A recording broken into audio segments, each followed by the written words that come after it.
1943. A flight of American F-6F Hellcats from the carrier Yorktown streaked toward Wake Island, a small Japanese-held base in the Central Pacific. Their mission? Establish air superiority and attack ground installations. The brand new Hellcat has yet to face off in a dogfight against the most feared fighter in the Pacific, the Japanese Zero. 22-year-old Navy fighter pilot Ensign Robert Duncan is well aware of the Zero's fearsome reputation. When we went up against the Zero, I was intimidated. Most of us were, because we knew they had a good plane. We knew just exactly what the Zero could do, how fast it was, how high it could go, how well they could hit with it. Suddenly, a glint of metal catches Duncan's eye. In the distance, a Japanese Zero. I don't think he was aware of the fact that we were there, because it was in the morning. The sun was just barely coming up, and I'm not sure he even saw us. The other American pilots don't see the Zero. Duncan's radio is out. Voice radios of this era are new and unreliable. He can't warn the others. He tries to alert his flight leader with hand signals. And I tried to get it with him in point, like that. And I saw that he wasn't going to get in position quick enough. The key of this story is not that he's up trying to communicate and tell the guy what's going on, because the priorities are aviate, navigate, and then communicate. Duncan tries to tell his flight leader. When it fails, he goes with the general prudential rule, which is, when in doubt, win the war. And he breaks off and he leads the way. Duncan banks left to intercept. He opens the throttle and the Hellcat's 2,000 horsepower kicks in. He closes fast. The Zero is here. Duncan moves to the enemy's 9 o'clock. From this position, Duncan must shoot from a steep angle. Leading the target with his gunfire is critical. Guys don't put in enough lead. They tend to want to point at their target, which is a common human tendency. Point at the target and shoot. But if you do that, every bullet you shoot is going to be behind your target. So you have to pull your nose out in front, shoot out in front, and basically let those bullets meet that target in a point in space. Duncan's technique is perfect. I just held what I had, and he flew right in front of me. It was the easiest shot I'd ever made. I opened up and he blew up immediately. Duncan's 50 caliber rounds detonate the Zero's unarmored fuel tank. Ensign Robert Duncan has just scored his first aerial kill of the war. But it's another major milestone. I was the first one with a Hellcat to ever shoot down the Zero. There's no time to celebrate. Duncan is about to square off against a Japanese ace with 9 kills. And the Navy will soon find out if the Grumman F-6F Hellcat is truly a match for the Japanese Zero. The Mitsubishi A6M2 was deadly from the start. In its first 4 months of operation over China in 1940, the lightweight maneuverable fighter scored 59 kills against no losses. Through the early months of World War II, Japanese aerial victories mounted. The truth was inescapable. The 300-mile-per-hour Zero, or Zeke as it was codenamed, was the most capable fighter in the Pacific. The exceptional range and performance of the Zero was evident from the first day of the Pacific War. You had a naval fighter capable of engaging and defeating land-based enemies almost routinely, and that was a situation for which America and Britain were totally unprepared. The Navy's best available fighter to combat the Zero was the F-4F Wildcat. It compared favorably with the Zero in firepower, but was no match for it in speed or maneuverability. The Wildcat was the one that was out there holding the line at the beginning. It had some disadvantages. It was underpowered, for one thing. The climbing wasn't that good. The guns weren't always working properly. In a Wildcat, even being on a Zero's tail was treacherous. You couldn't outturn a Zero. If you were behind a Zero and didn't maintain your speed properly, they would say that the Zero would be on your tail inside of 2 turns. Range was another problem. The Zero's range was 1,150 miles, The Wildcat's range was only 770 miles. The Zero fought the Wildcat in the Pacific Theater, which is the largest battleground there's ever been in human history. The Pacific Ocean covers something like 60 million square miles of planet Earth, and that meant that any aircraft committed to that battle was going to have long legs. It was clear a more powerful fighter was needed to challenge the Zero. The Navy accelerated development of the new F-6F Hellcat. The Hellcat was a key element of a new strategic naval concept. Fast aircraft carriers replacing battleships as the main strike force. By October 1943, the Pacific War had been going on for nearly a year and a half. It really had taken that long for the Pacific Fleet to not only recover from Pearl Harbor, but to actually produce from scratch the fleet it really needed to have to wage war across the broad Pacific. Wake Island was like a proving ground for this brand new military machine the world had not seen up to that point.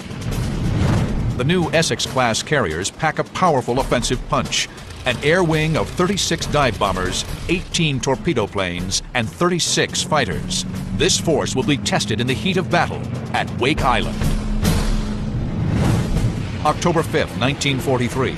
Ensign Robert Duncan has just scored the first air-to-air Zero kill for the Hellcat, but the fight is far from over. Duncan spots a Zero with a Hellcat on its tail, but the Hellcat is in trouble and doesn't know it. At that time, I looked up above, and there was a Zero about 300 feet above me. And he started down to get behind this Hellcat that was chasing the Zero, but he wasn't in range to get our man. Duncan is here. The first Zero is here. The other Hellcat pilot is on his 6 o'clock. The second Zero is diving, gaining airspeed and closing on the Hellcat. Duncan, out of range for machine gun fire, must close the distance.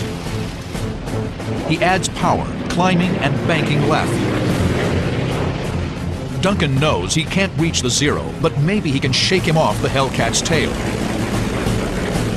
So I tried something. I just pulled up the nose of my airplane. I was still not in range, and I cut loose with a burst. Just like you take a hose and shoot it out like that. It works. The Zero pulls away. But now Duncan's in trouble. He dropped off from our man and made a left turn, a hard left turn out like this, around to come around to me. Duncan pulls into a hard left turn to evade the Zero. Both planes circle each other in tight left turns. Each pilot yanks the stick hard to the left, coaxing their fighters into tighter turns, trying to gain the advantage on the other. The Zero gets a firing angle. 20-millimeter cannon fire rips through Duncan's tail. I didn't have any fear toward what was going to take place. Generally, I didn't have any. It was afterwards that my knees started. What happens next takes Duncan by surprise. The Zero suddenly pulls out of the turn and goes vertical. And I looked, and I said, what's with this guy? He must be right out of flight training. He's going to get himself killed. But Duncan is wrong. The Japanese pilot is no trainee. This is Warrant Officer Toshiyuki Sueda, a feared ace with 9 kills. He's used this climbing tactic before and emerged victorious every time. October 5th, 1943. American aircraft are attacking the Japanese base at Wake Island. This raid is a critical test for the new fast carriers and the Hellcat fighters. Their effectiveness will determine the strategy for the rest of the Pacific War. Ensign Robert Duncan is dueling with a formidable Japanese ace, Toshiyuki Sueda. Sueda has made a bold move. He's taken the fight into the vertical, where the Zero excels. The maneuver is a favorite Japanese tactic. The Zero climbed far better than the Wildcat. Many Zero pilots lured the older American aircraft into a vertical climb, waited for them to stall out and lose control, then rolled over and pounced for an easy kill. Duncan climbs aggressively after the Zero. Exactly what Sueda wants him to do. So I started up after him. I poured the coal onto it. But this isn't the underpowered Wildcat. The new Hellcat with superchargers whining easily keeps pace with the Zero. Sueda reaches the top of his climb and confidently noses over, anticipating the sight of a stalled American aircraft below. The reality is much different. The 2,000 horsepower Hellcat has energy to spare. Duncan skillfully lines up the Zero and fires. And I got him up there on the top. I just shot him down as you would shoot down any plane and watched him go in. I thought, poor young fella, you sure didn't know what you were doing. The Zero bursts into flames and spirals down towards the sea. The Japanese ace has made a fatal error. He thought he was dogfighting the old American Wildcat. I then realized why he did what he did. He'd shot down most of his planes, pulling this trick with the Wildcat. This is what probably would have happened if Duncan was flying the 8,000-pound Wildcat. If he'd been in a Wildcat, the chances are he would have stalled out at the top before the Zero. The Wildcat would have gone up, gone greedy, tried to get the shot, couldn't get the shot, stalled early because it's a heavier airplane with heavier wing loading, and fallen away.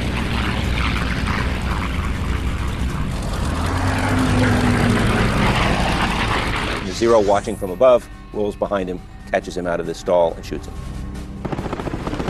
That's the way that this pilot got many kills in the past.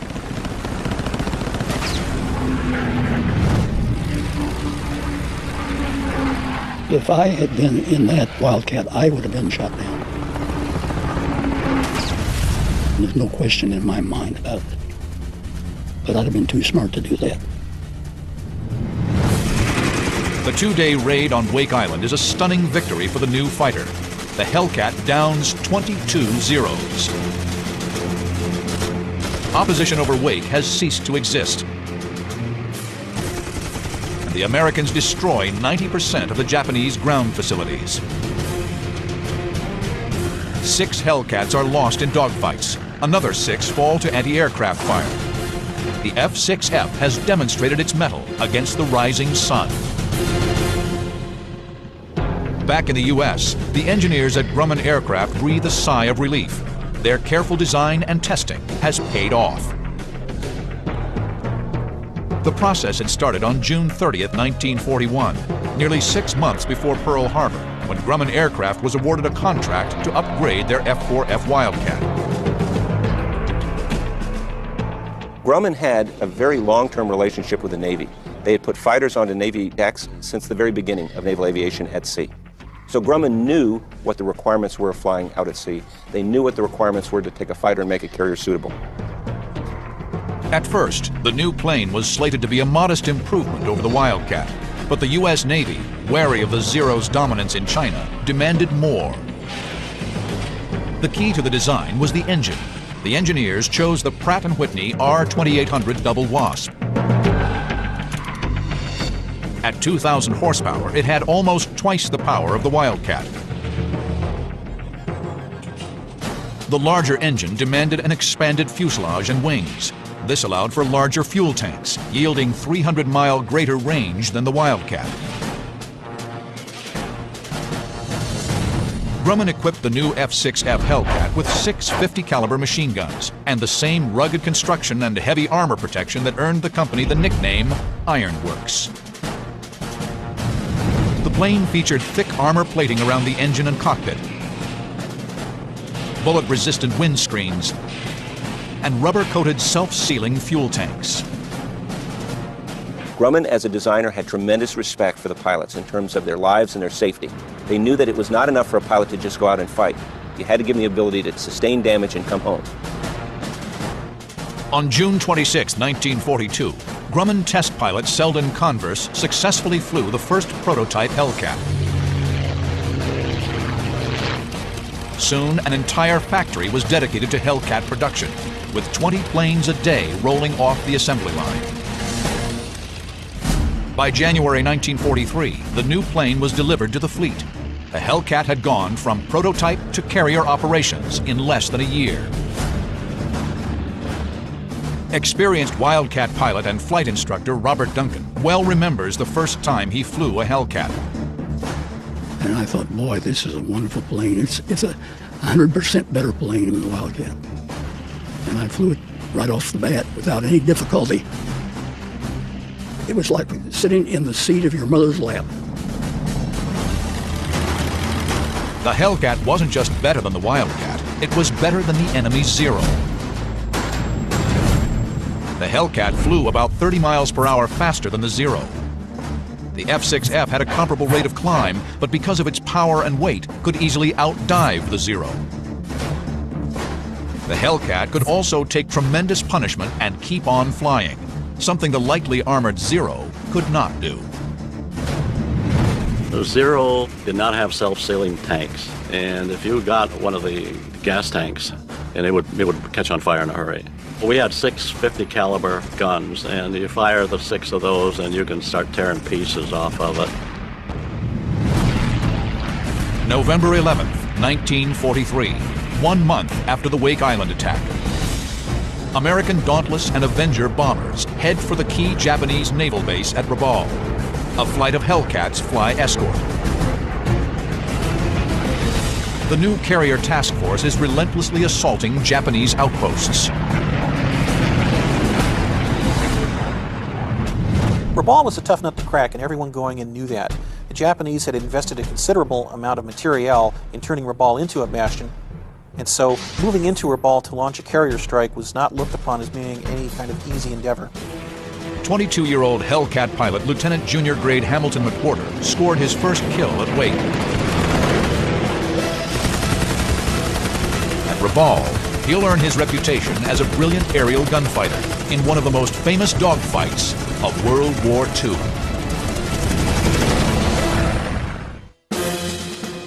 November 11th, 1943. A combined strike force of American bombers and fighters move in to attack Japanese ships in the harbor at Rabaul. The bombers initiate their diving attack. Lieutenant J.G. Hamilton McWhorter noses his Hellcat over to stay with them. He pulls out on a strafing run on a Japanese cruiser.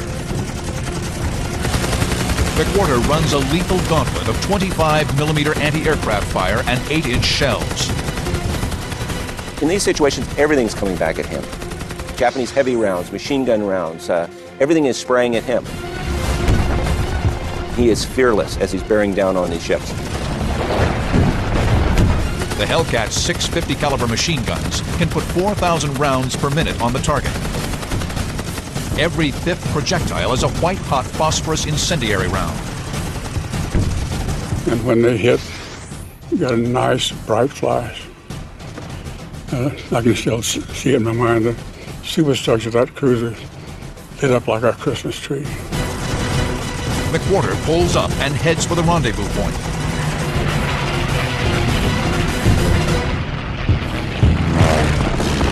Climbing, he spots a dozen Hellcats and 30 or more Zeros mixing it up in a wild furball. It reminds me of what you used to see in the movies about World War I. Planes all over the sky, exploding, parachutes, planes going down. Hamilton McWhorter is about to become a Hellcat legend, using both his 8 months of flight training and special intel derived from a chance discovery. In June 1942, a U.S. Navy flying boat on routine patrol over Akutan Island in the Aleutians spotted a downed plane partially submerged in the soft marshy soil. It was an intelligence coup, a virtually undamaged A6M2 Mitsubishi Zero. The plane, dubbed the Akutan Zero, was hurriedly shipped to San Diego, where it was rebuilt, repainted with U.S. markings, and thoroughly flight tested by the Americans. Having the Zero in hand allowed us to actually test it and to compare it to all of our existing fighters to tell where its strengths were and where its weaknesses were. That's not an academic exercise. That's an exercise to tell our pilots where they are strongest, where the Zero is weakest, therefore where to force him so that you can beat him in a dogfight. A key find was that the Zero had a disadvantage in a high-speed dive. Above 200 knots, its ailerons froze, restricting any kind of rolling maneuver, especially to the right. This important data was quickly passed to Grumman engineers and on to the fleet. Now Hamilton McWhorter will put it into practice. McWhorter is heading into a swirling mass of Zeros and Hellcats. He spots a Hellcat with a Zero on its 6 o'clock. I could see a big piece of metal flying off the Hellcat. The wounded Hellcat is here. The Zero is right behind him. McWhorter is here. He will pull a high G climbing turn to get behind the Zero. McWhorter's Hellcat easily closes the distance. His machine guns shred the Zero's unarmored fuselage.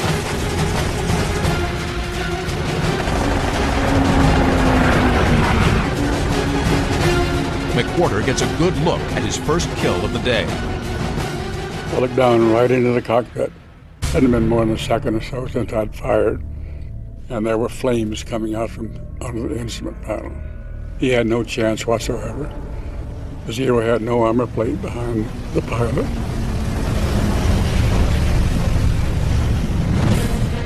Then, looking up, he spots another Zero at 1 o'clock high, 2,000 feet away. He pitches up and banks right on an intercept course. It looks like another easy kill. But suddenly, he's jolted by a loud noise. Best way I can describe it is if you're standing in a metal shed and someone throws a couple of big handfuls of rocks against the outside. That's what it sounds like when your plane gets hit by machine gun bullets. Very loud, and you can actually feel the impact of the bullets hitting. McWhorter is focused on his target and doesn't see the plane that's peppering his Hellcat. It's the bogey you don't see that will generally get you. McWhorter target fixates on the Zero that he's going for.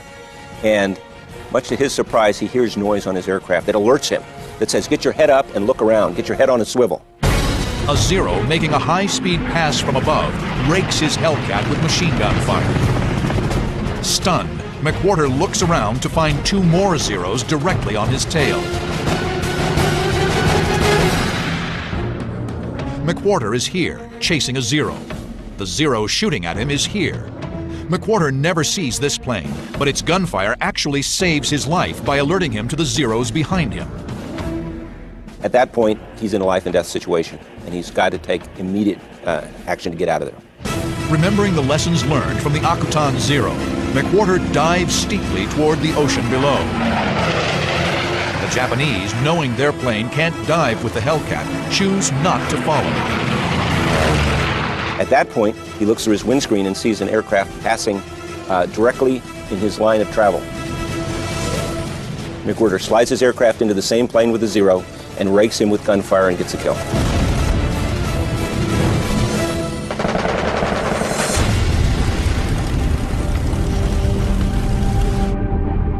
Now he's had his second kill within about 45 seconds. It's all just due to good airmanship, maintaining his situational awareness, executing that nose-low maneuver when he was being attacked by an unseen Zero, sets himself up for an attack on another aircraft.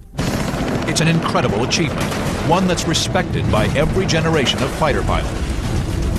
2 kills in 45 seconds would be outstanding. It'd be awesome. Fighter pilot's dream. But McWhorter isn't out of the woods yet. He pulls his aircraft up out of its dive, climbs to 3,000 feet, and again heads for the rendezvous point. Then, from 11 o'clock, another Zero dives directly toward him. McWhorter breaks left to engage. The Zero rolls toward his Hellcat. The enemy has the altitude advantage. That translates to more energy, more speed. He can counter any move McWhorter makes. But suddenly, even though the Zero has the advantage, he breaks away from the Hellcat and makes a run for it. Whereas the Japanese Zero used to be the king of battle and have the upper hand, Now the Japanese recognize the Hellcat has arrived, they understand the strengths, and they know they can't fight the Hellcat one-on-one. A week later, Hamilton McWhorter scores 2 more kills, earning him a coveted title, the first Hellcat ace. The Hellcat shot down more planes than any other American fighter. 5,300 planes, 305 aces. And I just happened to be the first Hellcat ace. The November 11th attack on Rabaul lasts less than 1 hour. The Americans sink the Japanese destroyer Suzunami and destroy 20 planes. Later that day, the Japanese launch a counterattack, but they are intercepted en route, and another 35 Japanese planes are down.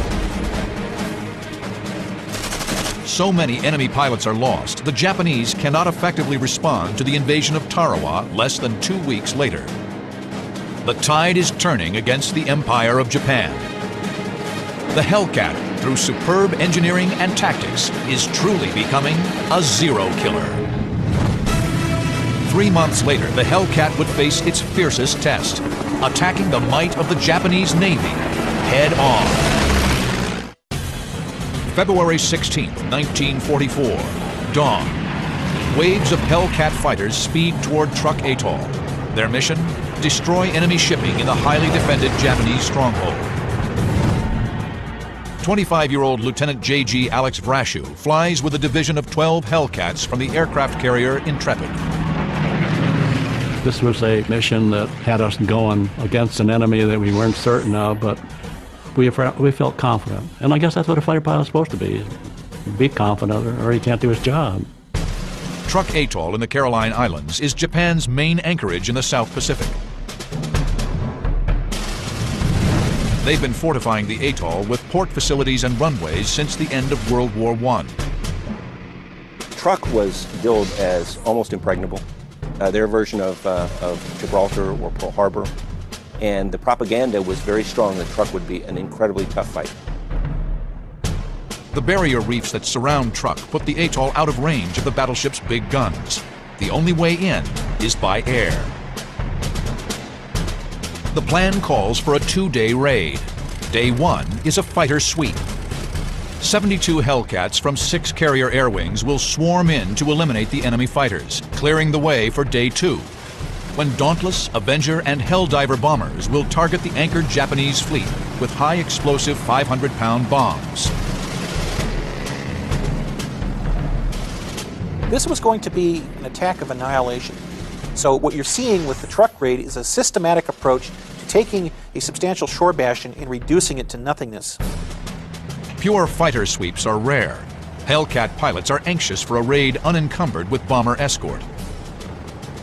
It was the first time we didn't have to escort, and we were just pure fighter, we call ourselves. And as we got closer and closer to it, and being in a plane that we knew we could handle, I'll tell you, quite honestly, we were looking forward to it. Vrashew and his wingman Lou Little bring up the rear of their 12-plane formation. As they fly the 90 miles from their carrier, they stay low to avoid enemy radar. Approaching the atoll, they climb to 13,000 feet. The higher altitude gives them better visibility and positions them for diving attacks. You want to have an altitude advantage because altitude can be translated into airspeed with a dive. The enemy has scrambled fighters. The Americans haven't spotted them yet. Vrashew's flight noses over to start its strafing run on the enemy airstrip.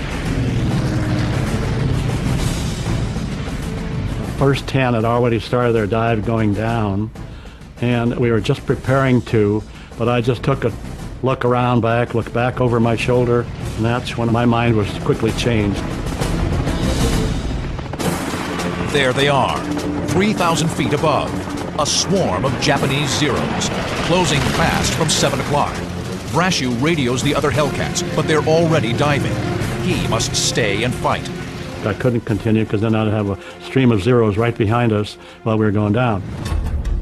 Vrashew and Little are here. The other Hellcats are here diving. The Zeros attacking from above. If Vrashew dives, the Zeros will be on his and the squadron's 6 o'clock. Perfect attack position. His only option is to turn sharply into the enemy, minimizing his cross-section and reducing his time in the Zero's gun sights. Vrashu and Little pull a hard left turn and focus on the lead Zero. He was already starting to shoot. I could see the twinkle of the guns. So I headed towards him and made a fast burst just to discourage him, and he stopped his run and just kept going down. They had a habit that they weren't afraid to attack, but once they were countered, they'd dive down for the water. The first Zero darts away, but immediately another swings around on Vrashu's tail. The Americans counter by pulling up into a steep chandelle. They're relying on the Hellcat's superior power, large wing area, and strong airframe to push them through the high G maneuver and turn the tables on the Zero. The chandelle maneuver, it's basically a maneuver to try and point your aircraft in another direction in a fairly quick method. Instead of just doing a level turn, actually pitch your nose up high, roll over on a wing, and now you can use gravity, or what we like to call God's G, to help you out in the turn, allow you to pull your nose around faster and point in the other direction. The enemy cranks over hard, trying to stay behind the Americans, but the Zero can't hack the severe turn. He stalls. The Hellcats roll over and get behind the falling Zero. They're primed for the kill, but more Zeros speed in from above. I had ideas to try to follow him, but there were still some planes above me. I had to get them out of my back. He doesn't want to be fighting anybody that can be sitting up on a perch 2,000 feet above him, who can then instantly dive down, pick up energy, and now have an advantage on him on the turn. So he wants to bring the whole fight down low if possible, to beat everybody down to the same state. Vrashu and Little must neutralize the enemy's numerical and altitude advantage.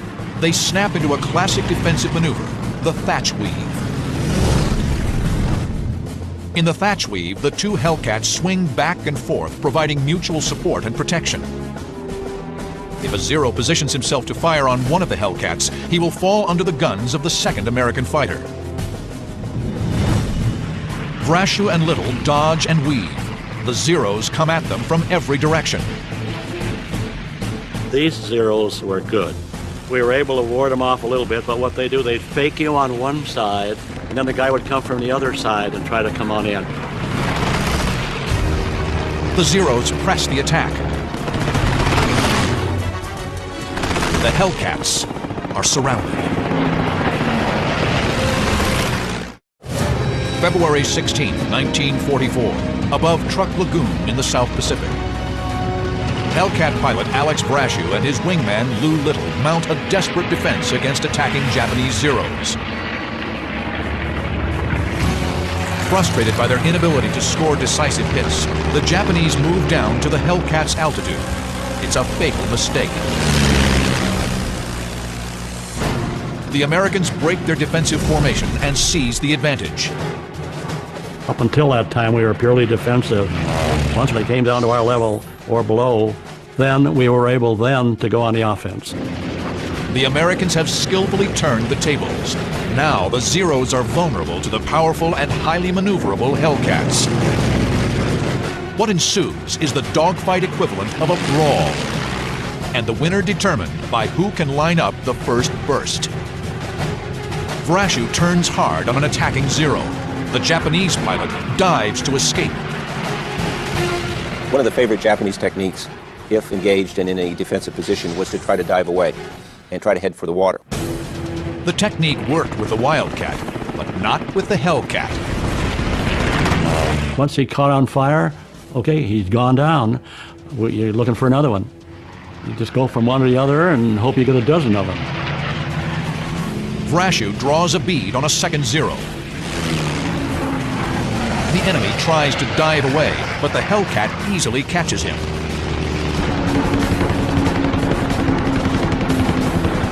It's Vrashu's second kill of the day. Then he spots a roof, a float plane version of a Zero. Again, the enemy dives away. Vrashu is relentless. His job is to sweep the enemy from the sky. And once I got on their tail, I didn't let go. Kill number 3. Vrashu spots another Zero at 12 o'clock low. I started to try to get in position, but he wouldn't let me. He kept ducking into a cloud. The Zero is running from cloud to cloud, so Vrashew calls on a basic dogfighting tactic. I'm not going to let the SOB get away. So I just pulled up and kept looking for him while he was ducking in and out, and got in position to where I figured he couldn't see me. I pulled up into the sun and waited until I got a good shot, and I came down on him from 5 o'clock. I don't think he even knew what hit him. Vrashew's 50 caliber armor-piercing rounds slice into the Zero's wing tank and cockpit. Vrashew's fourth kill of the day plummets in a flaming spiral. The American fighter sweep continues throughout the day, turning the skies above Truk into a swirling vortex of gunfire and flame. There were loose fights all over the place. Those planes going down one every 30 seconds. This was a wild dogfight, a wild one. The Americans are unyielding. The fierce combat costs the Japanese 130 planes in the air and another 74 on the ground. 8 Hellcats are lost, mostly by anti-aircraft fire. Hellcats basically function like strike fighters, like F-18s of today. And the Hellcats went in as fighters and as fighter bombers to completely clean the sky of Japanese aircraft. So much so that there was no opposition to the bombers that went in later on. On the planned second day of the attack, American bombers sink 47 Japanese ships. Truk Atoll, the Gibraltar of the East, is left smoking and in ruin. Results of the Truk raid were quite devastating to Japanese air power as well as the merchant fleet that had been at anchor inside the atoll. It was also an indication, once and for all, the Truk was no longer a bastion for the Japanese defense network, which was rapidly collapsing in the Central Pacific. The skill of American pilots, combined with the Hellcat's superb flying characteristics, helped turn the tide against the Japanese. The Hellcat, in tremendous numbers, with great quality control, with survivability, with lethality, really made a difference in the Pacific War. 75% of all the Navy's air-to-air kills were from the Hellcat. It's a tremendous record. What more can I say? We knew we had the best plane. It had a kill ratio that was 19-1, the greatest kill ratio of any plane in any war in any country. And to me, it was up to us to demonstrate our use of it, to do it and do it well. The war would go on for another 18 months after Truk. By the end, the Hellcat blasted down nearly 5,300 Japanese aircraft. Japanese air power was dead, and the Hellcat was the executioner.